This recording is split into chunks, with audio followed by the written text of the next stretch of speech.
The new test rig gets 5 new rams at Massey's, Ship 30 stops in at Sanchez, more Star Factory expansion at the build site, and a new fluids bunker discovered at the launch site. Hey everyone, my name's Jeff A and welcome to episode 53 of our Starbase Flyover update. We'll talk about that and more as we stroll through the latest images brought to you by RGV Aerial Photography. Before we cover changes at the Massey's test site, let's take a look at the storage facility near the Brownsville South Padre Island International Airport. This site is used to store various items that once resided at the main Starbase complex, as well as some new items for future projects. Some of the old items include the Gateway to Mars sign, old launch mount linkages, booster transport stand parts, and the mystery deflectors. New items include pump housings, vacuum-insulated cryopipes, and heat exchangers. Shifting focus back to the Massey's test site, as always here's a labelled map to get your bearings, thanks to Proky for creating these for each of the sites. Beginning above the structural test stand, horizontal pieces have been installed on the 4th level. Near the can crusher cap, we can see 5 hydraulic pistons. These connect from the cap to the stand structure. These are in addition to the 20 other pistons at the base of the stand. The static fire area is ready for the next ship, and as it happens, it was again S-30. That's all for Massey's, on to Sanchez. Here's the labelled map of the Sanchez site. Let's begin at the Star Factory workstand construction area, where these ship engine install access stands are complete, waiting to be moved to Mega Bay 2. It is good to see this kind of work as more ships will be able to have work done side by side. Now moving to Remedios Avenue, teams are still clearing the storage area with 2 rows of shelves now gone. This is most likely because Star Factory is coming online and these supplies are finding their place over there. Rolling to the tower staging area, Module 7 is getting ready to roll to the pad and be stacked as soon as the Saturn CC8800-1 crane gets its extension. Module 8 is almost ready too, with scaffolding installed around its corners. The static fire stand is staged here, waiting to be moved to Mega Bay 2 to pick up Ship 30 again for static fire testing, as we will see later in this video. Here we have the chopsticks system for Tower B. The carriage just got moved by crane from where it was staged to here, likely to start working on it or prepare it to roll it to the pad. Moving north, we have the gas power plant, where we finally see some work going on. The extension we saw many months ago finally has walls, most likely to install more generators. Finally at the rocket garden, Ship 30 is staged here, getting some heat shield tile work done before rolling to Mega Bay 2 ahead of an engine swap. Now let's hear about that at the build site. Here's the latest map of the build site. We were able to get some crisp shots of the build site this week, where we'll continue to see booster stacking chugging along, as well as new updates to the office building's design. We'll start by looking to the left of Mega Bay 2, where we can see these white curved frames meant for installation on the worker access platforms surrounding the ship workstations in the bay itself. We can see in this angled shot that some of these curved frames have already been installed, allowing workers to get even closer to the heat shield of whichever ship is sitting on the stand. As for the actual hardware movements within the bay, Ship 30 was moved to Mega Bay 2 on August 3rd, where a Raptor vacuum engine with serial number 398 was swapped out for number 384, as captured by Lab Padre's Rover 1. Ship 30 was then lifted onto the static fire stand and rolled back to Massey's on August 6th for its second static fire. This will be the 3rd time the new ship static fire flame trench is used. Moving on, Ship 33, which is the first Block 2 Starship, had its 3-ring common dome section rolled out to Mega Bay 2, where it was attached to the bottom of S-33. While lifting the stack, a funnel from the CH-4 tank to the downcomer transfer tube was seen featuring additional hardware, in yet another noticeable design change. Now taking to the air again, no noticeable changes were seen in Mega Bay 1, which is a home to boosters 12, 13, 14 and 15. A 3-ring barrel meant for Booster 15's forward CH-4 section was moved to the bay on August 3rd, but we don't know yet if it was stacked. At the high bay, Ship 31 is partially surrounded by scaffolding as workers prepare to renovate the heat shield to match that of Ship 30's. We also noticed that the PES door was open. Looking at the back of Star Factory, the pipework and plumbing for the office building's HVAC systems have been installed and are in the process of being buried, ahead of a final concrete pour and HVAC unit installation.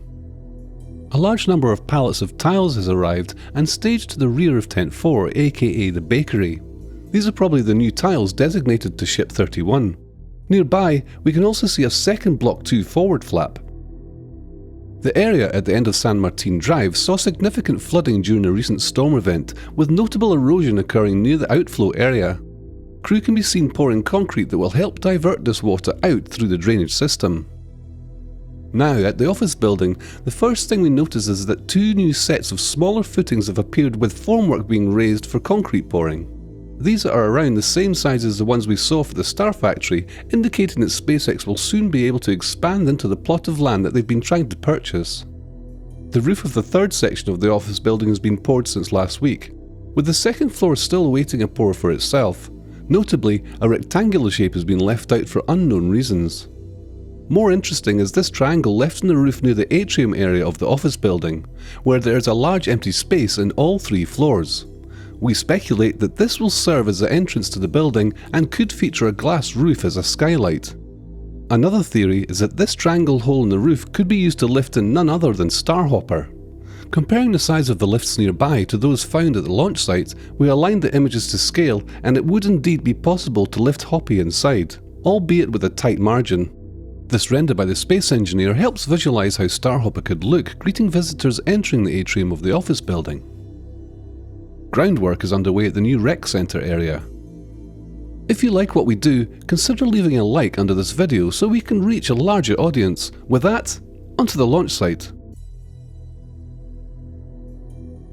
Before we dig in, let's take a look at this week's labelled map. We'll start at the future location of the OLM.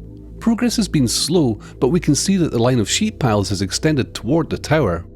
Continuing along that line, we can see 2 alignment beams directly below the tower. The 248 HSL crane would lift the new pile driver that arrived this past week, as the smaller version sitting by the property boundary seems not to be up to task. Turning around, we can see that the new tower is now 5 modules tall, with Module 6 positioned next to the crane waiting its lift to the top of the tower, which would happen on the morning of August 3rd. The CC8800-1 would push back away from the tower on August 4th, in preparation for being lowered for reconfiguration, which began on August 5th. Looking at the excavation pit, we can now see the product of the concrete pour mentioned last week. We can see the square pad of concrete now, and along the perimeter rebar can be seen sticking up, suggesting walls will be formed here, with the eastern wall seemingly assembled in the shadows. Just to the north, forms are being pre-assembled from the stacked panels before placement in the pit. Immediately to the west, we can see the CFA rig continues to work in all areas of the site. Here we see all the support equipment and hardware that work together to install these piles. 2 concrete trucks are here unloading into the pump unit that will fill the drilled hole as the drill is pulled up. The blue and white crawler crane then lifts one of the rebar cages and inserts it into the fresh concrete prior to its setting. It's thought that this area may become a second pit used for commodity piping, as it is thought for the first, with the first being for tower piping and the second being for the OLM. We will have to keep an eye on this, as it appears that the trench has been dug in the direction of the tower. Looking across Highway 4, the gravel storage lot, destined to be a formal parking lot according to the draft TEA, has seen the eastern half covered in concrete. At the new entrance, the first portion from Highway 4 has been poured, with the remaining driveway well on its way. In the rapid pace of work at the site, this area would be filled with rebar before the weekend was out, and August 5th would see it filled with concrete. With the continued narrowing of the current D2 gate, this entrance may soon see its first pass with SPMTs. At gate D2, we now see the tank that was moved last week on one of the new foundations. The vaporizer seen here, by the electrical bunker, would be lifted onto the second foundation August 5th. Sliding to the other end of the newest horizontal tank, formwork is being placed to extend the tank farm protection wall. At the old vertical tank farm, progress has rapidly appeared, with only one remaining tank pedestal standing.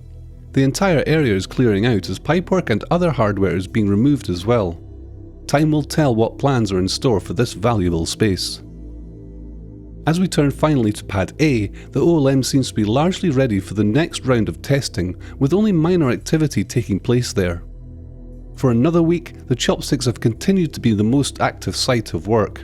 All systems related to booster catching are progressing well, and another round of upgrades have been spotted from the ground related to the landing rail suspension arms movements.